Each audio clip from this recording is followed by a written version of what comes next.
And Steve Bone pitches up at the microphone, always puts a smile on everybody's face. And you do, but also gets the old grey matter working.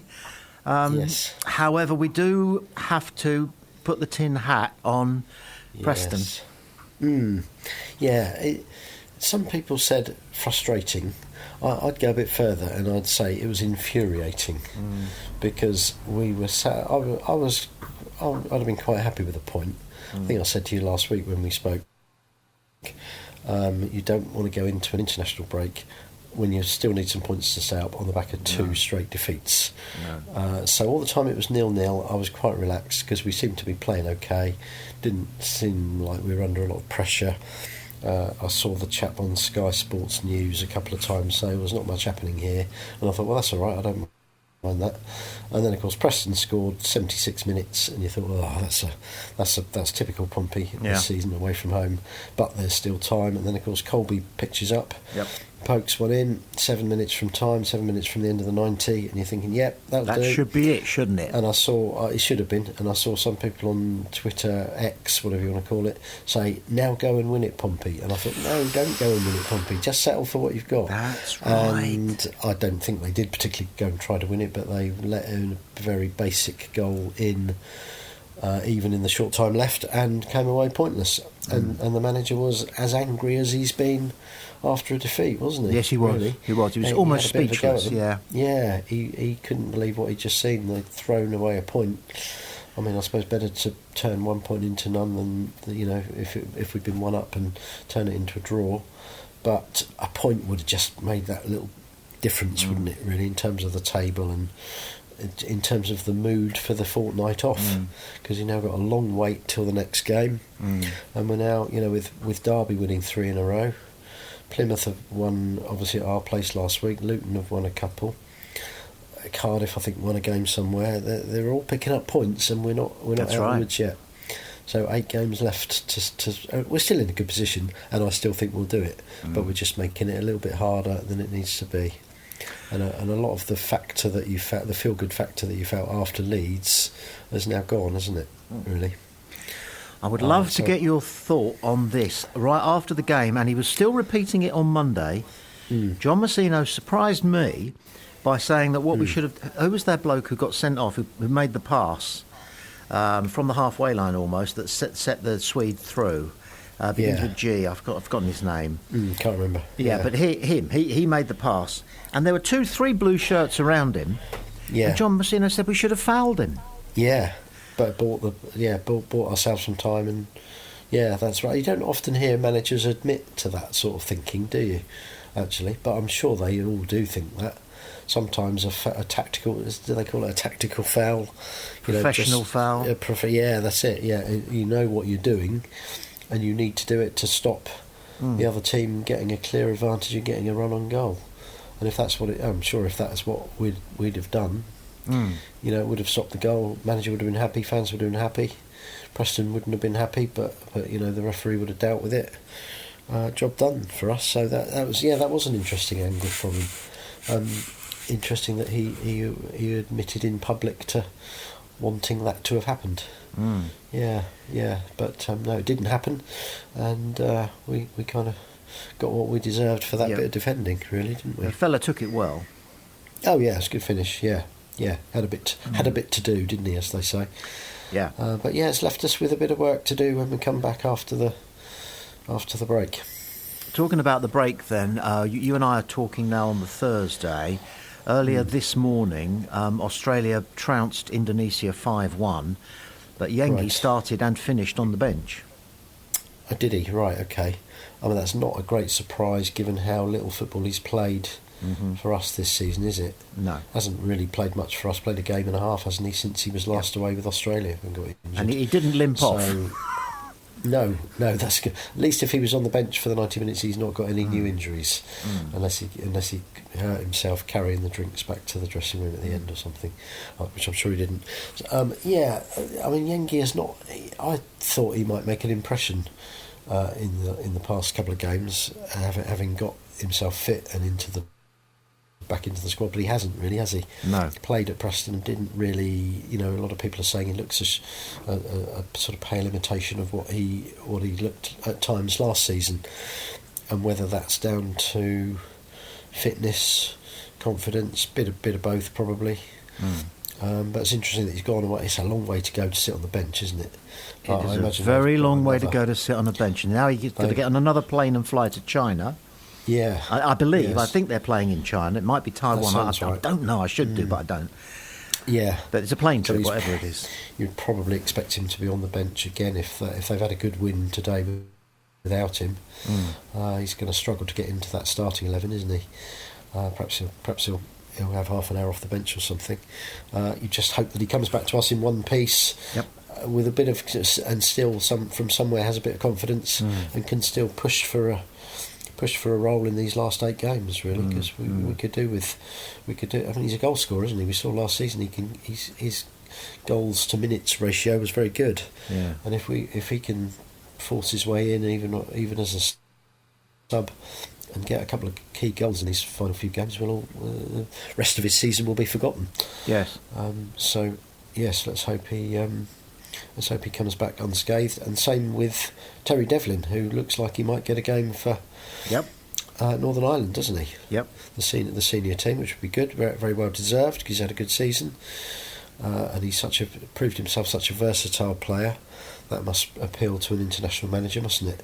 To have somebody in your squad that you can, put him on the bench and you can bring him on at right back or up further forward or whatever. So it'd be interesting to see if he gets a game too.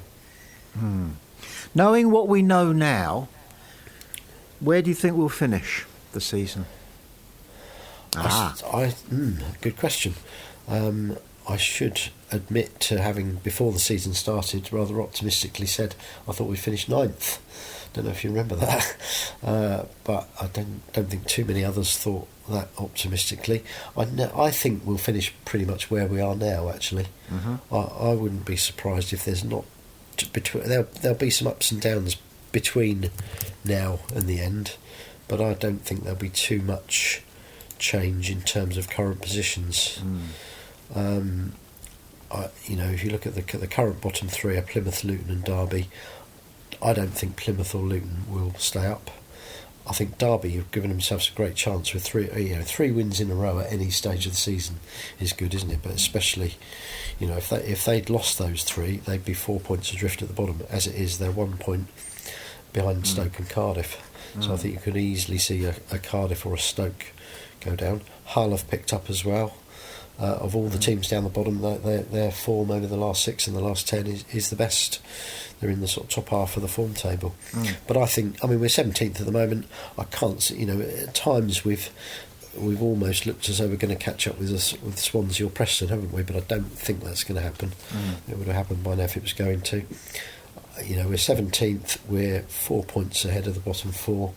I think we might finish 17th, but hopefully a little bit more than 4 points ahead. Well, I'm tickled you should say 17th, and I'll tell you why. Because have you tried any of this artificial intelligence, which is becoming vogue? No, I haven't, because I do find a lot of artificial intelligence that doesn't seem to be very intelligent. No.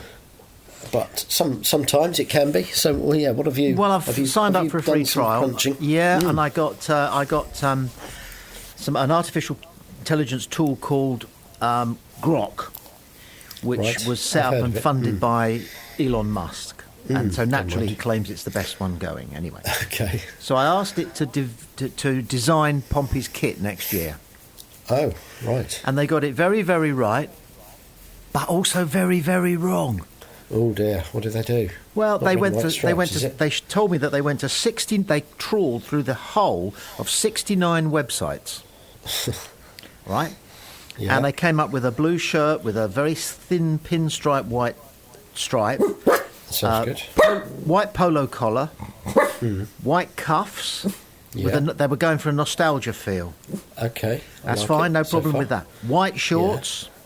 Yeah. Right. No trim. As you'd expect, yeah. Blue and white socks. Oh dear. Blue and white socks. Blue and white socks. They never came across the fact that Pompey always play red, white and blue. Yeah, that's a lot of websites to go through and not miss that fact. and not find the majority of them telling you that, isn't it? However, Yeah, I then asked them where Pompey were going to finish at the end of this season. And the reams of information that they go through, that your screen just spins for about 5 minutes as it goes all the way around the world, coming up with everything that's, relevant. Every little factor, yeah. 14th to 17th. Oh, so they've not been specific, even with all that No, information? they say, this is not an exact science. No. That's encouraging, though, isn't it? Yeah. That they've obviously taken a bit of trouble and they're moving us up a little bit rather than down a little bit. Yeah. Maybe they're thinking that we'll finish 14th to 17th because the opposition will be confused by the fact that we're playing in blue and white socks. Well, all right. One last thing we tried with it. Okay. What do you think the score will be against Blackburn? I think we will win. Okay.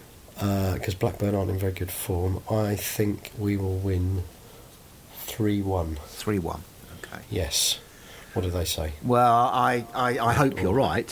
They said, this billion-dollar software tool, again spent 5 minutes chomping all the relevant information and recent results and historic matches between the two. And they allocated certain amounts of importance to certain things because Blackburn versus Pompey in 1917 or whatever, it's not really that relevant, is it? So, and it recognises that. But the last couple of times we've played them, they gave a little bit more emphasis on that. Yeah, that's fair enough, yeah. And they came up with 1-1, possibly 2-1 to Pompey, which I think's, they looked at goal differences and the average goals Pompey have scored at home this season compared to the average goals that Blackburn has scored away. Did all of that. It would have taken a researcher a week to go through all the stuff that they crunched. If you went into the bookies and put a bet on that, you wouldn't be laughed out of the place, would you? They'd probably say, that you would. Equally, you wouldn't get very good odds on it because it's all quite likely 1-1 or 2-1 to us. Yeah, I wonder what they'd have said about Leeds, though. Well, that's it. They would definitely have said 1-0 to us, would they? Which almost certainly would have said a Leeds win, I would think, because there is a certain amount of logic and form used in those calculations. And that's the beauty of football. That's why we love football. You just can't predict it. You cannot predict it. Try the moment you think you can, you'll be wrong-footed. We're talking to Dan Shaw elsewhere on the Pompey Sound, and we referenced your predictions. And I said Steve Bone is always saying one thing: the most predictable thing about Pompey is that they're unpredictable. Yes, yeah, always have been. Now, since there's an international break going on, I've had time on my hands. That's dangerous. So I've been doing some research, and I just want to chuck a couple of things that I found at you for your reaction. Right. Okay, on a website, huge website called Transfer Market. I know you're familiar with it. I know of it. It's pretty good. It's pretty good. They've got information about the value of all the squads of all the sides in the Championship, and Pompey are the second cheapest. Yes. At 24... Right. No, sorry, 2.4... No, where are we? Hang on. 24 million euros. Okay. They estimate as the... Sounds about right, doesn't it? Yeah. 24. Leeds? Want to have a guess? Oh, it's going to be... Are they a Leeds top of the... No, they're second. Expensive? Burnley are top. Oh, okay. Well, are they? It's a hard thing to ask you to guess. So yeah, no, I'm going to have a stab in the dark. Is Leeds about 170 million? 173. Oh, that was a good guess, wasn't it? You definitely get the biscuit there. Yeah. Burnley 178. Is it? That's interesting, isn't it? And we're 24. Now, our relegation rivals, Plymouth are 30 million, which is more than us. Yeah. Hull are 67 million, which is 3 times us. Wow, that's surprising. And Luton are just short of 100 million euros, which is 5 times us. Yeah, just down from the Premier League, aren't they? They would be, I suppose. And that shows that we're not. If that is, and again, it's not 100% correct, is it? But it's a guide, and it shows how well we're doing, or how well the manager's doing with the resources at his disposal. Do you know who the lowest value squad is? Can you remember? I think that's Oxford, and they're 19 million. Yeah, that makes sense. Yeah, so they're doing quite well as well, actually, to be up there with us, aren't they? They've also got a table of the average value of each club's players. And the average value of a Pompey player in the squad is 730,000. Yeah. $750,000. Sounds about right. The average value of each Leeds player is $7.5 million. Yeah. Which is 10 times. It's amazing that you can have such a difference within one division, and if the difference is that great, why don't Leeds win every week and why don't we lose every week? That's again the beauty of football, isn't it? It's not all down to, sometimes a valuable player will be outdone by a cheap player. Yeah, and a valuable team outdone by a cheap team. Absolutely. Terry Devlin's gone up. He's now they now value him as a 7-figure player. Right. $1 million. Yeah. He's now worth, according to them. I'm turning this into a quiz. It's not fair. I didn't give you any warning. That's all right. Do you want what's Josh Murphy? That's the interesting one. Because yes, I was surprised. He's about 700, I think, as I recall. Really? I was surprised at that. I was also surprised that they've got Freddie Potts at 600,000. Yeah. Because if he is that, I think we should have a little whip round. Yeah. Yeah. We wouldn't mind him, would we, for 600,000? I bet West Ham wouldn't sell him for that, though. No. Despite what your artificial intelligence tells you. Who do you think the most expensive? Who do you think's tagged as the most expensive Pompey player? Is it Colby Bishop? No. You remember we've got some loan players. Ah, yes. Which you tend to forget about. Of course you do. Yeah. Is it not Hayden? Is it Isaac Hayden? No, he's valued at $1 million. Not Lang. Lang's valued at $2 million. Player. Is he? Yeah. So we've got somebody who's valued at more than $2 million. A bit, not an awful lot. Not Atkinson. $2 million. Right. Trying to think of our other loanees. I forget who's on loan and who's not. I'll put you out your misery. It's Ochish. Really? He's valued at $2.5 million. Right. Okay. And he, even though he's not producing the goods, he does look like a $2.5 million player. Just the way he runs, the way he disports himself. Yeah. Got a good pedigree, hasn't he? And he, a couple of games, not at Preston, I don't think, but in that second half against Plymouth, where we were trying to get back into it, he did look.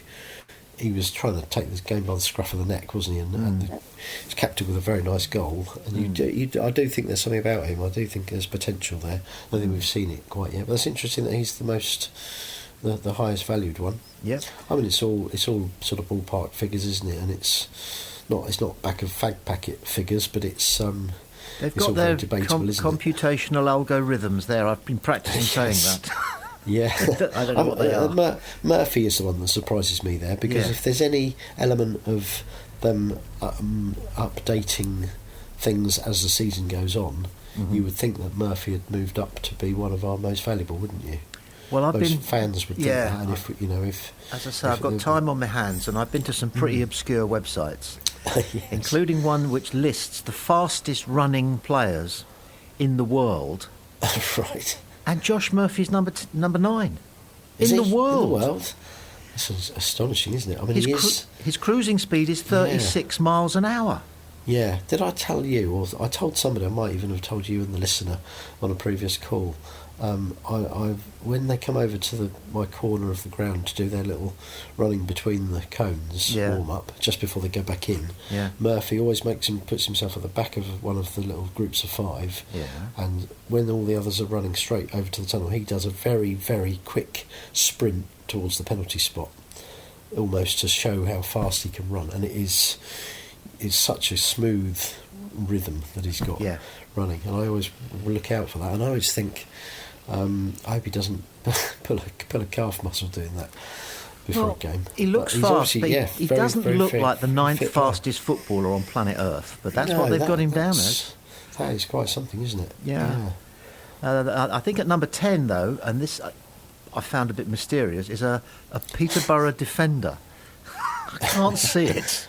No, and I don't know how they measure it. Do they send somebody with a speed camera to every game? I don't know how they measure these things. Because you'd have to measure like an average. Well, maybe they just measure the top speed they've ever been recorded running at during a game or something. Just don't know. I can't imagine a Peterborough defender having to run very fast for anything, really. No. Unless he's got Josh Murphy up Unless against he's got Josh Murphy. then he'd have to get a move on. Yeah. And the fastest footballer in the world, he's very famous, and it won't come as any surprise to you, but that won't help you at all. Get it? Oh dear, what nationality are we talking? French. Not MBAPPE. Correct. He's not. Oh, it is. Yeah, is he? Right. Okay. Officially, Well, semi-officially, the fastest footballer Wow. in the world. It's a very difficult thing to measure, though, isn't it? I bet there's. Well, it is. Bill Shankly had this line about a Liverpool winger he was decided he was going to get rid of, and he said to Bob Paisley, "His speed is deceptive. He's not as fast as he looks." I like it. I always remember Harry Redknapp. He used to be very good at sort of funny put downs of players that hadn't done very well. Yeah. We had I can't quite remember which of our players we had various sort of people who came from far and wide in the Premier League era. Some of them didn't last 5 minutes, and we brought this winger in. It might have been Douala, but I'm not sure. Right. And it was a game where he was running up and down the wing and wasn't very effective at anything. And Harry was asked about him afterwards, and he said, "Yeah, he's fast, but so was Linford Christie, and I'm not putting him in the team." Yes, so yeah. Speed, as if to say, speed is not everything. You need to sort of take the ball with you as well and do something with it. Well, do you remember Usain Bolt had a go at football? He thought he might make the Man U team. Yeah, that's right. I believe. But they looked at him and they said, yes, he's quick, obviously. Yes. Fastest human who's ever lived. Yeah. But he's got heavy feet. Yeah. You've got to have so many other attributes besides speed. Football and athletics are two very different sports, obviously, aren't they? Well, I played in a charity game years ago against the 3As, the Athletic Association. Right. And their team was made up mainly of 400 metre runners. Okay. And they had heavy feet, all of them. But they did us because you could go round one of them, but then there he'd be again, in front of you again, because he could turn and cover 5 yards quicker than you could cover 2. That's quite useful for a footballer, but again, it's what you do when you've got the ball at your feet, isn't it? Yes. However fast or slow you might be. We miss Harry's humour, don't we? Because nobody is going to be as good a performer as Harry Redknapp. He must be... he's the act, isn't he? You could picture... You'd pay money to listen to Harry just talking about football. Well, he does. He's done the theatre tours, hasn't he? He's done an evening with Harry Redknapp, and quite rightly so. Because, he always had a line for you. And quite often it was genuinely off the top of his head, I think. He was just quite quick-witted, and I'm sure that was part of the reason he was popular as a manager. Popular with big-name players, wasn't he? Yeah. He managed them very well. He probably gave them more freedom than others did, and he probably had a bit of a joke with them during and after training. Did you see have you ever seen the YouTube clip of Harry doing a BBC interview, South Today, I think, and getting hit by the ball? Yeah. He deals with it really well, doesn't he? What did he say? He can't do that for us. He's nothing like as good as that for us on a Saturday afternoon. Yes. And he's going to wonder why he's in the reserves next week.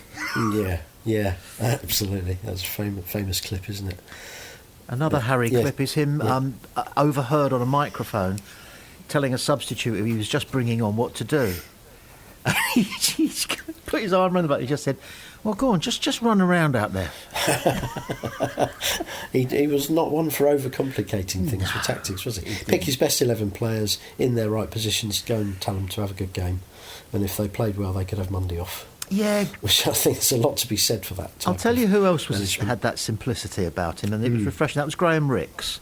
If anyone passes judgment on none of his non-footballing activities, we leave that to one side. But I remember we had him down at my local Portsmouth supporters branch, and he refreshingly said, ultimately, it's a game of 10 one-on-ones. Yeah. And if you win 7 of your one-on-ones, you will win the game. Yeah. 99 times out of 100.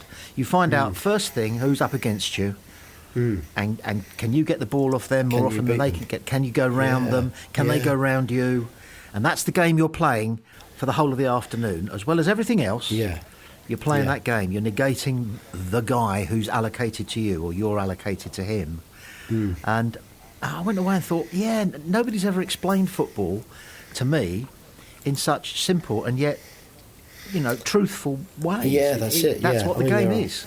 Yeah, and a lot of people make a career out of making it more complicated than it needs to be, I think, sometimes. I think that often of colour commentators. You have the proper commentator at a match, and then they have an ex-player often. Now, Guy Whittingham doesn't fall into this trap, but a lot of them feel that they've got to talk tactics. And it doesn't. When you're watching a game of football, you just want to score a goal for your team. Yeah, that's right. Yeah. You don't want to know that the other team have gone to 5 in the middle, and that they've switched so and so from the inside flank to the central flank. No. I don't want to know that. I'm absolutely not interested at all. What puts me off Match of the Day these days is that they spend for every minute they've shown you some highlights from a game, they then spend as long again, sometimes longer, with their little pens out, showing which defenders were where when when Crystal Palace scored their first goal and things like that. And do people want that amount of detail after a game? I don't know. I don't mind Maybe discussions about curious goal celebrations. That's fun. Who was that guy who went flying through the air and did a sort of sideways forward roll on the last match of the day? It looked as though he was going to kill himself. It wasn't a somersault or anything conventional. He dived horizontally. I don't think I saw that one. Yeah, and then halfway over, he just landed on his neck. And he thought, oh dear, he's not going to get up. But then the commentator said, I think he planned that. Some players do, I think, probably spend half the week, they spend half the week training with the team and then the other half of the week planning their goal celebrations, don't they, I think? Well, does anybody know what... Sometimes. Has anybody worked out Colby Bishop's muscles yet? No, I don't think so. I want to know. There must be something behind it. Don't know. Because Dan Shaw said, yes, he rolled up his sleeves, but you couldn't actually see any muscles. That defeats the object a bit, doesn't it? It does a little bit. No, I don't know. Was it a Popeye reference for younger viewers? I don't know. Popeye. I don't think so. I'm surprised he wasn't asked about it after the game. Actually, it's the sort of thing that I would ask, and so would you. Yeah, but what was that? I watched all the post-match interviews, and it was all the usual thing. Well, John, 2 points lost there. How are you feeling? What was the thinking behind the changes? 2 changes today. What was the thinking behind the changes? All that. And poor John had to answer the same questions over and over and over again. He'd love somebody to say, "What's that muscles thing all about, John?" Yeah. We need to get him on Pompey's Sound for a post-match interview one week, I think. Well, I'll be honest with you. Then he'll be sorry. I know. Well, this is the truth. I've got his mobile number, and I haven't rung it ever because, in my own mind, he's got a job to do. I want him to do the best he possibly can, and he doesn't need any distractions like interviews. I don't care much for football interviews anyway on broadcasting. I think written press can do some very good interviews because they offer interpretation. They can tell you about the mood. The stuff that you write is frankly more interesting than almost all television or radio football interviews. They can be a bit samey, can't they? Exactly right. So I haven't rung him because I watch most home games with the Messino family.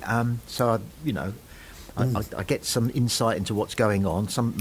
Most of it is broadcastable, so I do. Some of it is private, so I don't. But I'm not going to ring John Messino because that would take up 10 minutes of his life, and I want him to spend those 10 minutes making Pompey a better team. Even better team. Isn't it? Yeah. And I'm sure he would thank you for that. I would hope so. Maybe after the final game, when the dust has settled, maybe that's the time that we should quiz him and ask him about goal celebrations. Do you know what? That's not a bad idea. And other things. At the end of the season. But then they're already talking about the summer break. Yeah, that's right. They're talking about where they're going to play in pre-season, aren't they? Who they're going to buy. Going to spend a bit of money, he says, if we stay up. So, the work of a football manager never ends. It doesn't. He said that he's not going to have a friendly when they're abroad, wherever it is. Yes, yeah. And he said that's because it eats into the fitness training, which is a key part of the summer trip. Yeah. But I think mostly it's because the last pre-season friendly we played abroad, that Gibraltar team tried to kick lumps out of us. Yeah. Apparently he had a standing row with their coach on the touchline. What's going on? It's a friendly.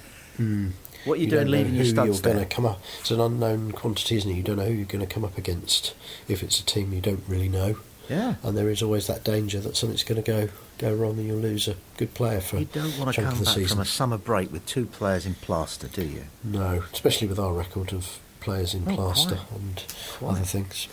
But still, even though there was no match in Croatia, he said that 27, 28 Pompey fans turned up to just follow them around. Follow them around. Yes. Watch a bit of training. They got to watch one session, didn't they? I think so. Yeah, they were invited along, weren't they? Yeah. It's a great commitment, isn't it? And those 27 or 28 will be there next summer, wherever they are, I'm sure. Yeah, I want to just introduce something which, because it made the news, I'm prepared to talk about Johnny Portsmouth. I tend to steer clear of him because he's a bit of a controversial figure for a variety of reasons. But the shot of the little video of him having to take his clown shoes off to get into Luton, that's had 3,300,000, a third of a million views on TikTok. Has it? Yeah. That's amazing, isn't it? Yeah. Yeah. He does attract attention, doesn't he? Good, or as those numbers show. I guess that's the idea. Sometimes it's good attention, sometimes it's bad attention. But he is such a unique character that almost anything he does will get people talking. And he does seem to get on the wrong side of authority. Yeah. More often than not. I think the establishment view at Portsmouth is that we don't want him to be seen by anybody as some kind of official talisman. Yeah, which is fair enough, and I don't think he'd want to be. I don't think he's ever claimed to be sort of representing the club. I mean, I've known him for a long time. I haven't seen him or spoken to him for a long time, but I've known him. He always used to send me, when I was at the news, he always used to send those of us on the sports desk a Christmas card each, and he actually carried on sending one to me at the news long after I'd left the news, and it got forwarded on to me. And whenever you see him at an event and he's not been to the pub, he's great to talk to, sort of gentle giant in a way. But when he's at football and he's had a few, he's a different sort of person altogether. Quite scary, probably, to some people. And he gets himself into situations that he shouldn't sometimes. But you can't deny what a great and what a loyal Pompey fan he is. And he's had his fair share of bans, and I'm sure he'll get a few more as the time goes by. But one last question for you. Yeah, one last question. Sorry to interrupt, but I've got one last question I want to ask you. I was interviewed day before yesterday by a couple of broadcast reporters from Norwich who we're playing in about 3 or 4 weeks' time. Yes, Good Friday, I think. Yeah, and they wanted to ask me lots of questions about various things, but Pompey, obviously. And they asked me this question. It's so simple, but they sent me it in advance. It's such a simple question, but I agonised about it for such a long time. And then I came up with the answer and they said, oh, right. Yeah, that's a very good answer. They wanted to know, who is my player of the year this season? Pompey player? Yeah. I think if I was voting for player of the season, I'd vote for Murphy. Okay. I think if you'd asked me in December or even January, I'd have said Lang, but he's been unfortunate to have gone. I think the other contenders for it would be Schmidt. Yep. Ogilvie, just because he's played every game and he's never let anybody down and he's been pretty good, consistent. Are there many other contenders? I'm not sure. You could say that a Potts or a Ritchie was key to our sort of improvement. Yeah. There will be some that say Bishop because of what everything he brought to that team when he came back in. But that's what I answered. You I said said Bishop, Colby Bishop, and they said, why is that? And I said, because of the human story. Yeah. He was our player of the year, I think, twice in a row. It? He scored more than 20 goals. He was our top goal scorer. Yeah. He went away in a summer holiday. He had his first child, a daughter. He went in to have a medical checkup like they all do, and he got told that he was going to have open heart surgery and that he might never play again. And then there he is in August, lying on a hospital table with his chest cut open, his rib cage broken open so they could get at his heart. I believe they might have had to stop his heart so they could operate on it and pump blood around his system with a machine. And we all thought that if he came back at all, it wouldn't be towards certainly the following year. Yeah, light training for a long time. And yeah, then I said to him, and then we turned up yeah. for a game against Preston in November, and there was his name on the team sheet. Yeah, and it I had can been remember kept a exactly where I secret. was And everybody was going, well, it's a typing error. He can't come back from open heart surgery. No. I looked it up. No professional football athlete, no professional sports person has ever come back to the same level after open heart surgery. Really? And our boy's done that. So I said, there's a movie in it. It is a movie. There is a movie, isn't it? Except they couldn't find anybody. Actors can't play football. You must have noticed that. No, that's true. They really can't. Escape to victory. Oh, don't get me started on that one. Oh, dear. No, I think it'd be interesting to see. I mean, the player of the season votes will be open soon, I'm sure, and I think Colby might win one or two of them. But if you're looking at it coldly in terms of who has brought most to the team, I just think Murphy. No, you're right. The fastest footballer in England. Yes, 9th fastest in the world. No, that's in the world. Sorry, 9th fastest in the world. Allegedly. Yes, that's a good reason to vote for him alone. Harry Cripps, the old Millwall fullback, he had a dodge, which was exposed by Eamon Dunphy in his excellent book about the behind the scenes of the game. Harry used to, at the start of the training during the summer, they were all timed to run 100 yards. And Harry would run deliberately 1.5 seconds slower than he could have run it. So at the end of training, after 6 weeks of arduous sit-ups and everything, they'd be timed again over 100 yards, and Harry would win the prize for the most improved fitness. The most improved. That's a good way to do it, isn't it? Play badly for a month and then play well, and you'll be the most improved player and you'll win an award. Next time we talk, I want you to think about something. I've been wondering whether what we need is one mini squad for home games and a different mini squad for away games. Oh. Interesting. I know, there's rotation for you. Yes, 2 different squads, yeah. Well, give it some thought. I should give it some thought. All right. I'll probably now forget about it until you ask me. Well, but even so, we'll look forward to it. No, you don't need any prepping, you. It just comes flying off the top of your head. It's great stuff. Always invigorating. Thank you, Steve. Thank you. And thanks to our Archie. There we go. They've weighed in at the end. Yeah. We look forward to the next one. All right then. Yeah. See you soon. Talk soon. Take care. Yeah. Bye.